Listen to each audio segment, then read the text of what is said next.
Hi, this is David Odell with Odell Complete Concrete. Today I'm going to show you how to do a driveway extension as well as a front porch addition. So we didn't show the demo, but what was here before was just the front lawn basically in this area. They had a little raised front planter. It was some brick raised front planter. We just demoed all that out of there. It was just useless stuff because it didn't get much shade, much sun on this side of the house because it's the north side. So nothing really grew in that planter, so we demoed it, and then we're gonna just kind of build a front porch out in the front. And this right here is your driveway extension. As you can see, we're drilling into the side of the driveway. We're slipping some rebar dowels in there. That way it won't go up or down. It'll always stay flush with the existing driveway.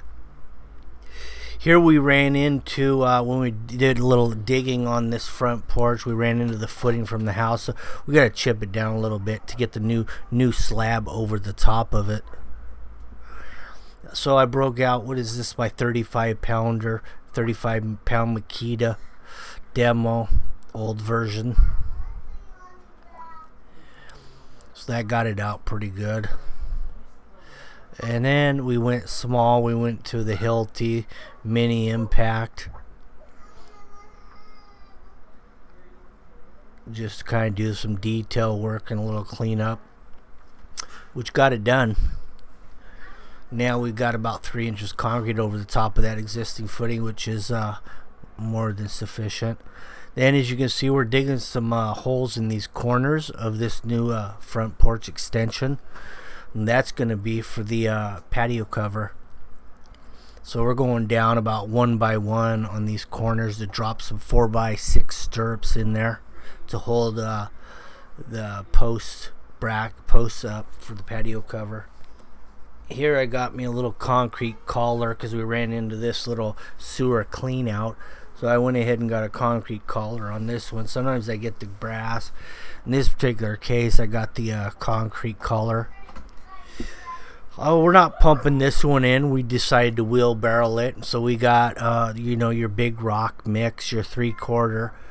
I mixed that 3/4 with some 3/8. So I like to call it the 50-50 mix. So it's 50% 3/8 pump mix and it's 50% hard rock.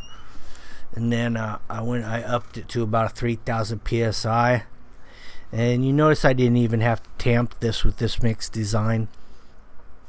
If I can get away from tamping, I do in most occasions, because that's just an extra guy.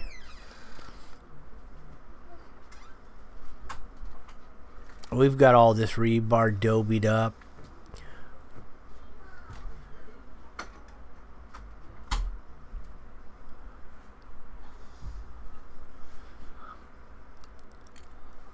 This particular block wall wasn't existing, and they had a 2x8, not pressure treated, not treated of any sort. It was just your basic Douglas fir bolted down to the top of that wall, and they were using that as their cap. So I took that old wood off. It was all termite ridden and what have you. So, and then cut off some lag bolts that held it down, and then I went ahead and got the slump stone cap, so it matched the wall. Here's kind of what it looks like when you got your initial laydown. I've got my 10-inch walking edge where you can see the lines behind it. And then I went 4 inches in from the edges to drop these stirrups in. You notice how they're up above the top of concrete, so any water drainage or anything never goes into the bottom of the post because they're up about 3/4 of an inch off the surface. That's the beauty of these particular straps. What we're doing here is we're wet cutting these joints, and basically I'm just hitting in the middle where this sewer clean out cap is. That's where most likely it's going to crack because that's the shortest distance from point A to point B. It also causes a weak link in the slab with any kind of things sticking up through it. Now on the driveway, we're just going to follow the existing control joints that are already in the driveway since we're married up against it. Any movement in the driveway will reflect possibly through what we just put on here, especially since it's doweled in, even though it's a cold joint, you know.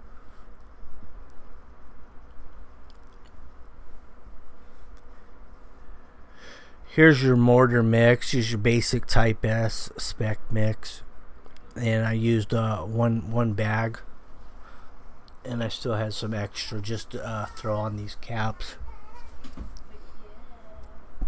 We're doing this all simultaneous with the pour. I got some mortar dropping down on the concrete here and there as I lay the mortar down on the top of the block, but it's very little and insignificant. We just work it right into the concrete. No difference whatsoever. However, you get a lot on there, you're going to notice a color difference. So you kind of want to keep it to a minimal if possible on your drippage.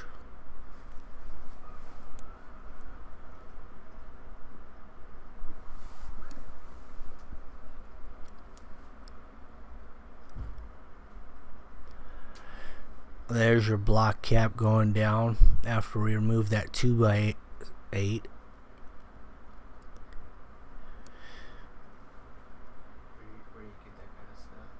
Here we're running the 4-foot level on here to keep everything flat, even though the existing wall is somewhat unplumb and leaning. I'll probably shoot like 2 inches and 3 feet. I don't know what happened there, but you know, there's a lot of leaning in this particular wall, but it seems pretty stable still. And then with this concrete going up against the side of it, that should even stabilize it more.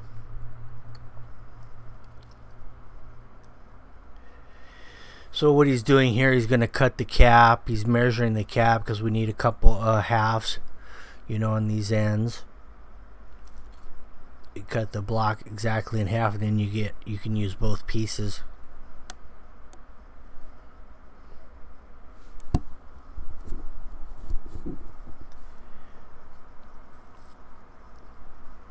Now we're running the striker joiner on all the joints of the block. And then what we'll do after that is we'll just use a nylon stiff brush to just get off all the excess off the existing block, so you don't have mortar stains and what have you.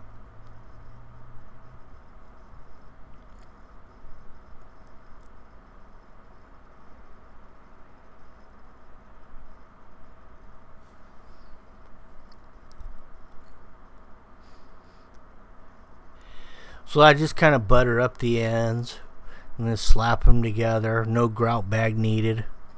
A lot of people like to use grout bags on all your ends and what have you, and it's just a whole nother step and a whole nother process and a lot of extra time. So I butter up the ends as I go on everything.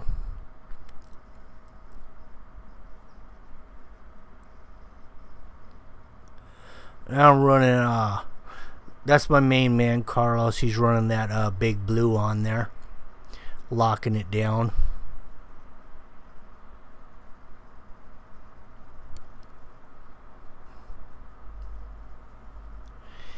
We got lucky on this particular project. I demoed it one day, poured it the next, and it started raining that night.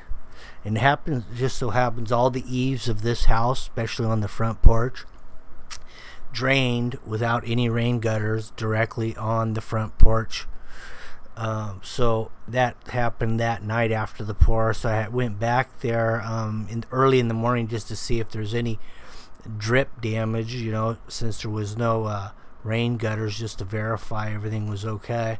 Otherwise I would have had to put plastic or 2x12s right underneath the drip line to try to break that fall. A constant drip of water definitely does damage to concrete, even completely cured concrete over time. If you ever notice that underneath an eave where there is no gutters, as it constantly drips, it erodes the concrete surface no matter how hard it is. So I was especially concerned in this situation since it was so fresh, but I went back there and it held up well. There was no damage at this point.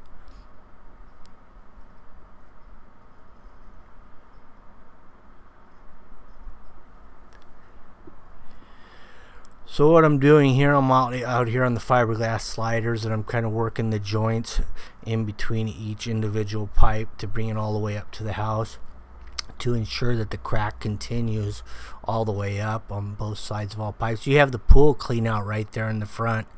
What that is your drain for your pool, and that drops straight into the sewer.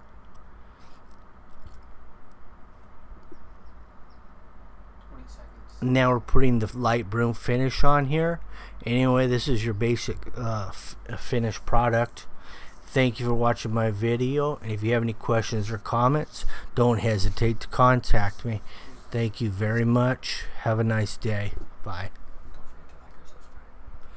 If you like it, subscribe, because I'm posting a new one every week.